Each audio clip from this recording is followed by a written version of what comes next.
two out of the three things I want to talk about today, the big mistakes apologists make, really deals more with one's dispositions than your knowledge.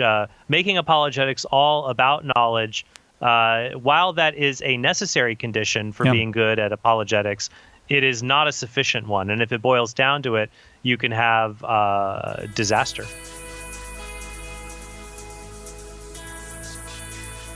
Hi, Trent Horn. Thanks for being with us. Hello, Mr. Cy Kellett.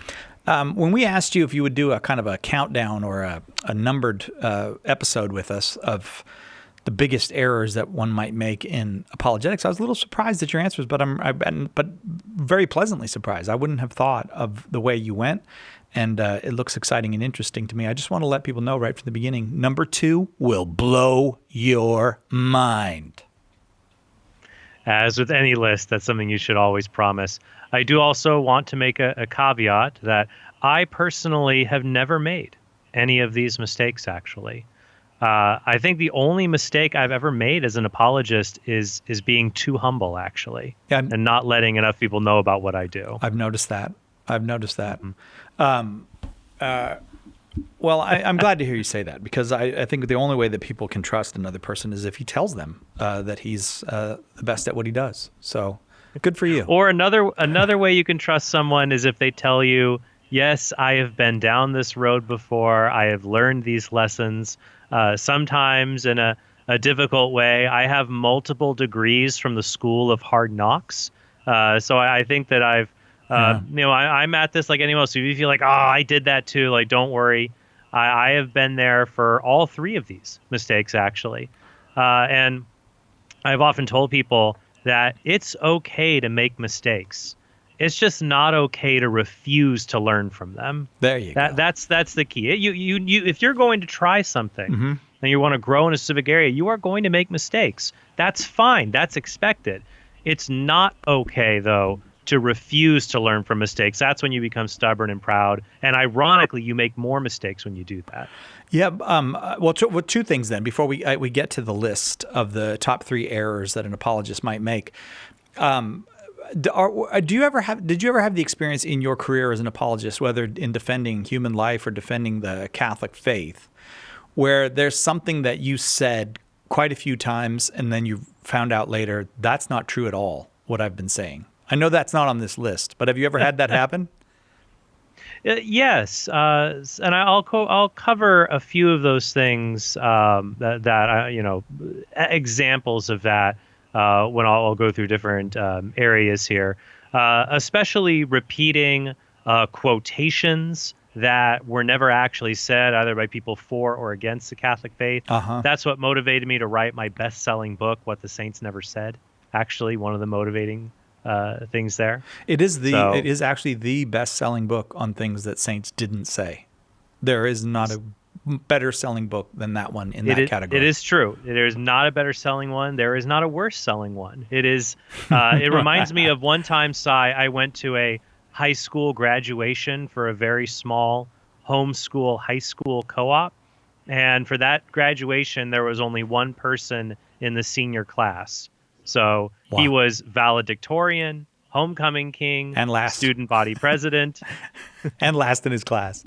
And he was first in his class and last in his class. So yeah, that's but that, and there are other things, ways that I've approached issues, or maybe I'll cite particular things. I think for a while, I probably said at one point as a beginning in apologetics, I said that, in comparison to Protestantism, Catholicism is really good. I mean, look what Sola Scriptura has done. It's created 33,000 different Protestant denominations. I think I had said that for several years before I decided to look into that statistic personally to see that it's actually not, that statistic is not true. It comes from a source that claims there are like 20 different Catholic churches. It miscounts the rites within the church as if they were completely separate from the Catholic Church itself. So there might be one example that pops into my head.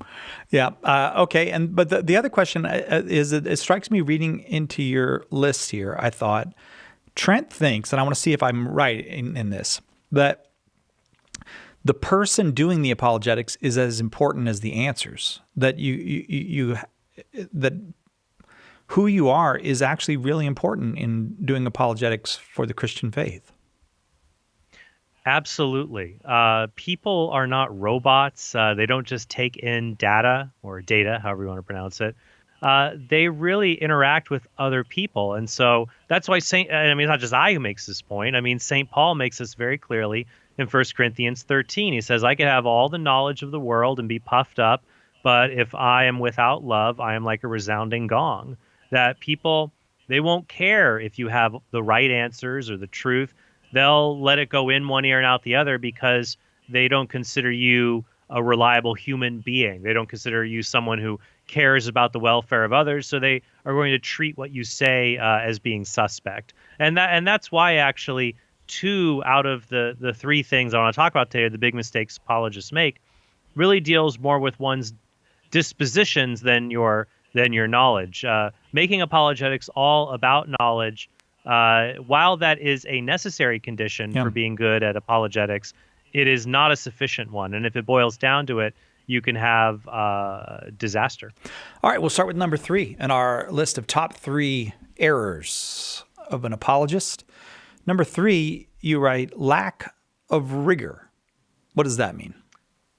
Well, lack of rigor would just be when you read into particular issues and look at arguments for and against, but you don't go deep enough into the issue in comparison to what you claim to be speaking about. So if you are trying to say, oh, well, I'm going to prove God exists with the cosmological argument or a certain cosmological argument, let's say the Kalam cosmological argument, but you've only read very popular short treatments of it, or you haven't read anything at all. Right. Maybe you've only watched some William Lane Craig videos on the subject and have gotten your data from there, and you haven't read or watched very rigorous critiques from the other side.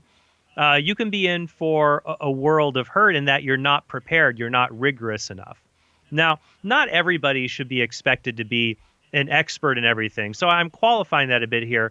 A lack of rigor in comparison to what you're claiming. Now, for some subjects, I might say, this is what I have heard about this particular subject. This is what I would say to others. If you're saying I'm sharing what brief cursory knowledge I have on something, then that's fine. You could say, well, if other things come up, I'll go and look into that. But overstating your knowledge, or not necessarily overstating it, but overestimating your own knowledge in a certain area and then going out and doing apologetics, if you've only read the popular level treatments, and that's something that I've seen, I'll read or I'll watch other people. And sometimes I've read apologists. I've read full-fledged books on apologetics, and my favorite thing, Cy, in a book is to go to the footnotes. That's my favorite thing. I've actually declined to endorse books on apologetics because they didn't have footnotes. Now, that's fine. If it's like a memoir, that's fine. But if it's like supposed to be research and scholars, supposed to get into an argument, if you haven't done the research, I'm concerned you're not going to go deep enough into the argument. And others I've read where there are footnotes, it's only popular level works. So it's just other similar popular apologists, people who've just read the introductory treatment to an issue, and they don't go into the deeper waters to really understand it, which sometimes that doesn't catch up to you. If you just do a generic video or a talk, usually you might be okay, though you might say something in a video that other people will rightly criticize as saying you don't actually know the fullness of this particular issue. If you get into a debate or a public dialogue with someone who is well-versed in the issue, then you might really be exposed for your lack of knowledge on the particular issue. So that's my concern. And I think it's great for people to get involved in apologetics. They should. I don't want to scare people to think like, oh, I can't defend the faith if I don't know everything. No, you don't have to do that. But I'm just saying if you're kind of putting yourself out there as an apologist, especially, you do a blog, videos, be humble and be careful not to overextend your claims or your knowledge in certain areas. That's what I would focus on, especially in that point about lack of rigor.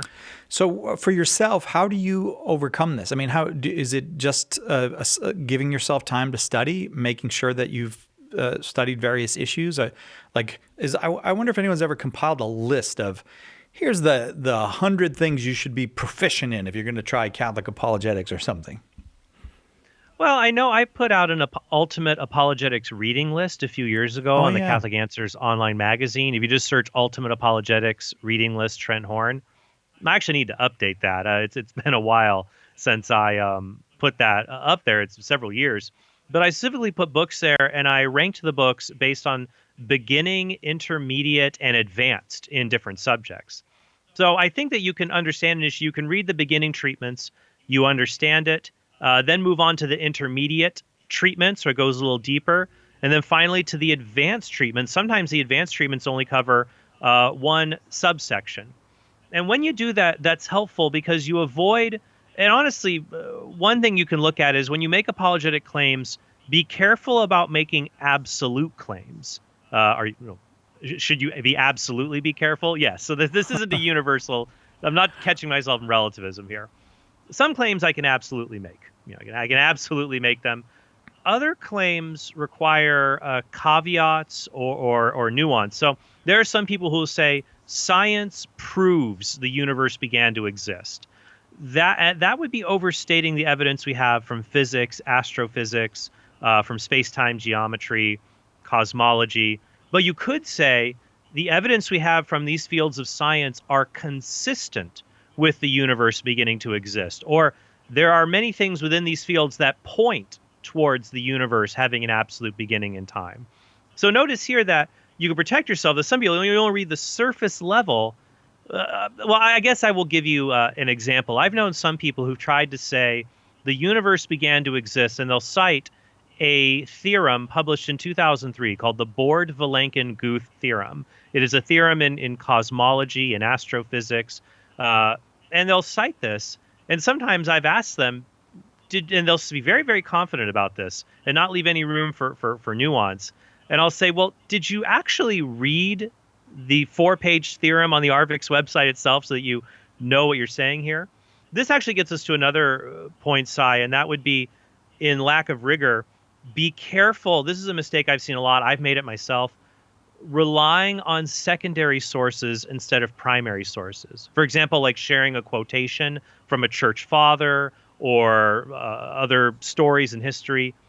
You need to be careful because sometimes there can be false statements or false quotations that will circulate in secondary sources. And each secondary source, you say, okay, where's this come from? And they'll quote another secondary source, and they'll all quote each other. And then when you go back to the primary source, like the original writing of the church father, you'll see that Augustine, for example, never said, Rome has spoken, the case is closed. He said something very similar, but he didn't say that exact statement. Or the story of Luther nailing the theses on the church in Wittenberg may be apocryphal, Yeah. may not have happened, or that he may not have been the one who said that justification is like how snow covers a dunghill. So I'll qualify. I'll say it has been attributed to, or some say, instead of saying Ah. Luther did this, Luther did that, unless I am absolutely sure of the subject. All right. So number 2, this one will blow your mind. After a lack of rigor, we're moving up the list. These get more important as we go. The number 2 most important error that you believe that apologists make is what? Oh, Lack of charity. Oh, yeah. I forgot I was supposed to say it. Sorry. Lack of charity. Lack of charity. Yeah. So we're on the countdown. And I'm ranking these in ascending order of importance. So I would rather have an apologist who is ignorant of things but is charitable than an uncharitable, highly intelligent apologist. I've thought about this. I'm not exactly sure what I should do with this, but I think that makes sense to me because the damage caused by ignorance, I think, is easier to fix. You can say, oh, well, here's actually the correct answer. Oh, okay. It's not 33,000 denominations. It's a lot, more than one, too many Protestant denominations or whatever. Oh, okay. But the damage that can be caused by an obnoxious individual who makes the church look bad with their behavior, that affixes to people in a more emotional way. And I think it's more difficult to undo that, either to undo the damage or for the person to get a fair hearing. Also, lack of charity is problematic because it goes back to number 3. You actually end up being less rigorous when you are extremely because you could be uncharitable in attitude, Like, oh, you're just you're a. I heard an argument the other day online. Someone called the other person a ding dong. To me, that's just a funny insult. It makes me think of a doorbell ditching or a Hostess snack cake, but which, by the way, are extremely good if you put in the fridge. I don't know. I've been off sugar for about 2 weeks, and I'm all jittery. Now you're And dreaming I'm about thinking, it. no, I do dream about food actually. You could be uncharitable in that way, but in my experience as an apologist, many other uncharitable things is people will summarize arguments from their opponents and Oh, state them in yeah, a right. very, they'll state it in a very uncharitable way. They'll look at an argument, and this is also called straw manning in logic. It's a logical fallacy when you refute a weaker version of an opponent's argument instead of the strongest version. So the most charitable apologists, what they will do is they will not straw man another person, they will steel man them. They will make their argument even stronger and then say, here is what's wrong with that. So you have to be careful that in your lack of charity, if you just assume things, you say, oh, Protestants think that everything Jesus did is in the Bible, when clearly the Bible says there are many things Jesus did not do that are not recorded there. But if you actually talk to any informed Protestant, they'll tell you, no, we don't believe everything Jesus did is in the Bible. We just believe everything that Jesus wanted us to know about salvation or our faith is in the Bible. So, and there's other times this can happen. I'll give you another example. Sometimes when Catholics critique other holy books, they'll say, oh, look at, or other religions, they'll say, look at all the contradictions in the Quran or the Book of Mormon. I might say, well, hey, those sound kind of similar to the allegations atheists make against the Bible. And if we can offer plausible explanations for those kinds of contradictions, you have to let other people have those same plausible explanations. Now, I do think the difficulties in other holy books, they are actually intractable when it comes to showing that they are divinely inspired, unlike the Bible. But you're not treating it the same. Or one last example I might give might be this. Some Catholics will, you'll ridicule other beliefs and not understand them. Like people will say, who'd ever be a Mormon? Mormons, they're superstitious. They have to wear magic underwear to get to heaven or something like that. And that is both uncharitable and not rigorous, because Mormons don't believe that the undergarments that they receive from their, I believe it's from the endowment ceremony, the undergarments they receive, they're not a magic talisman to get them to heaven. Rather, they have a spiritual value to remind them of the importance of living out the Mormon faith. In that respect, if you're going to call that magic underwear, then you'll have to call a scapular a magic Yeah, necklace. right. If you're going to be that, if you're going to hold that view. So the key is to not do that. Is to understand, well, here's something that Protestants get right, Mormons get right, Muslims get right. I can see where they're going with this argument.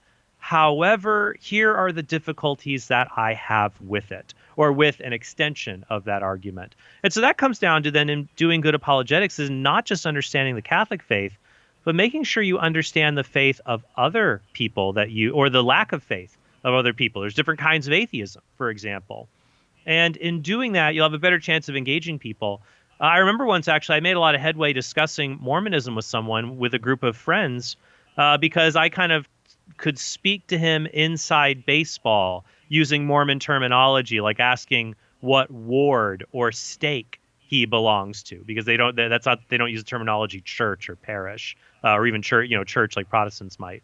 Little things like that to show, oh, you've taken the time to learn what I believe, so I'll take the time to listen to you.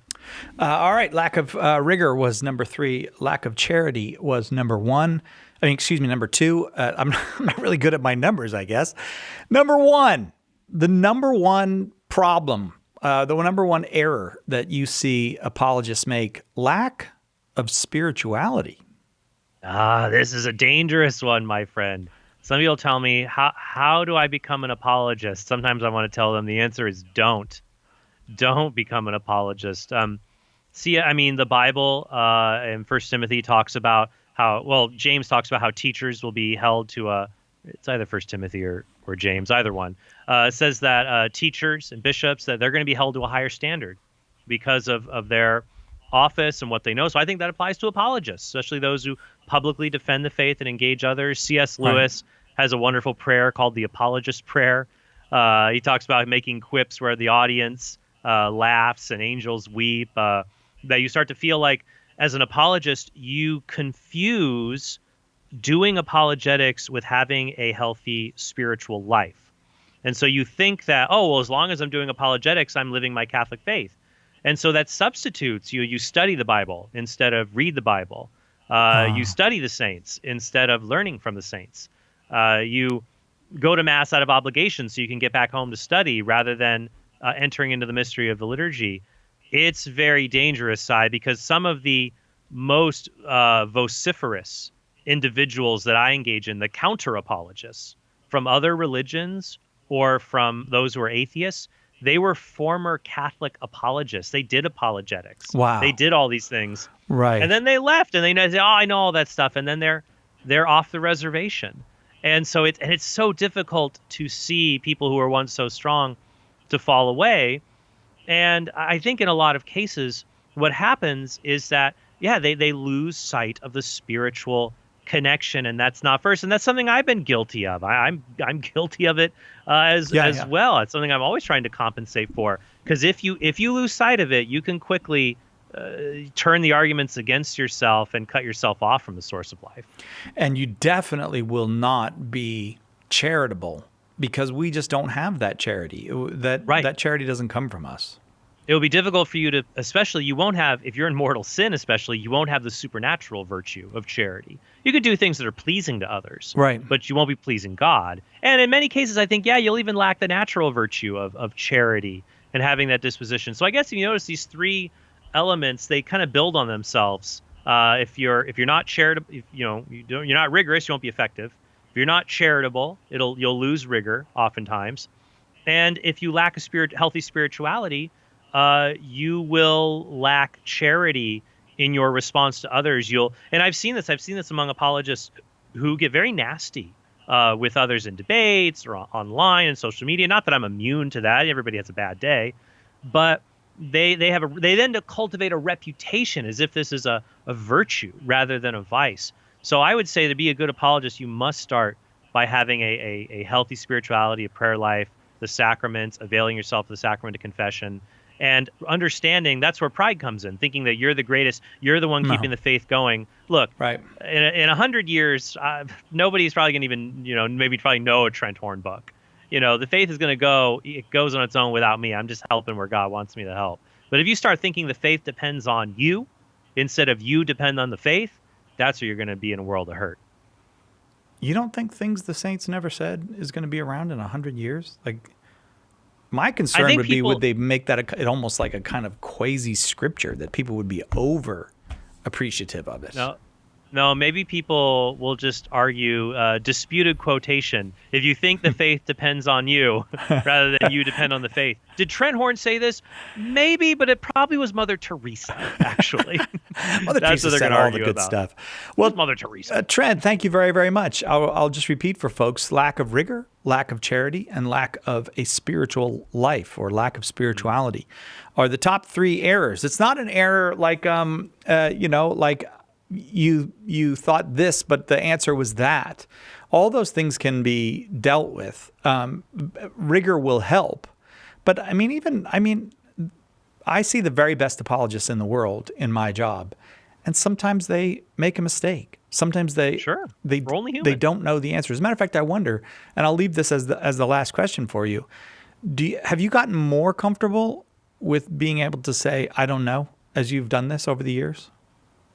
Yes, absolutely. Though my preferred phrase in those situations is usually, I'm going to have to look into that. Yeah. Makes it easier than having to say, I don't know. Yeah. Or you might say, there's a lot of facets to that issue that I'd like to look into before I give you a comprehensive answer. Because in many cases, I do have a rough answer to the question. There's the difference there. It's not so much a blank, unless it's like some subject I've absolutely never heard of before. There was, when someone brought up the Urantians once to me, I'm like, what? And then I go and look it up. But usually it's, I'm familiar with that. But as you get more experience, you see, I'm going to be cognizant of my limits on that particular topic, and to answer any particular question on it, I might have to go deeper if it's a subset question that I'm not as familiar with. But I am more comfortable with that. I remember once, at the very beginning, as an apologist at the Catholic Apologist Conference, we'd have that panel.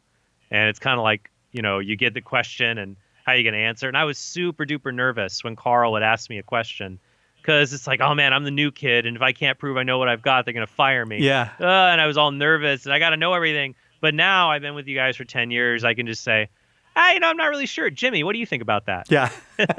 just because, there's things that I focus on, things I don't, and that's okay. Right. Very good. Trent Horn, thanks for doing this with us. Anytime, Si.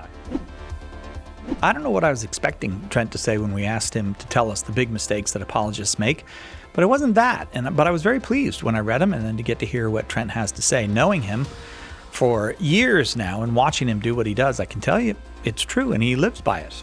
He lives by it every day. And so I'm glad that he was able to get that out there and make that clear to folks, because anyone can defend the Catholic faith so long as you're willing to kind of do the things that are needed. That includes being close to Jesus, being close to the church. Avoiding that, well, maybe don't do apologetics until you get that straightened out. And then you can learn. You can say, I don't know. You can say, I'll get back to you. All those things are possible when you really just have a heart of love and charity for the other person and you want to be helpful, not that you just want to win arguments. If you want to just win arguments, then do apologetics for Star Wars over Star Trek or something. But if you want to do Catholic apologetics for Christ and his church, you got to do it with a heart full of love, or it ain't going to work. Hey, thanks for joining us. We're really glad when you do. We got this new YouTube page. If you're watching us on YouTube right now, like and subscribe and hit that little bell. That way you'll get notifications when new episodes are available. If you're listening on one of the podcast services, wherever you get it, if you'd like and subscribe there, then that will help to grow the podcast. If you give us that 5-star review and a few nice words, would you? Well, that'll help us to grow the podcast. And as always, we can use your financial support. You can do that by going to givecatholic.com. I'm Si Kellett, your host. We'll see you next time, God willing, right here on Catholic Answers Focus.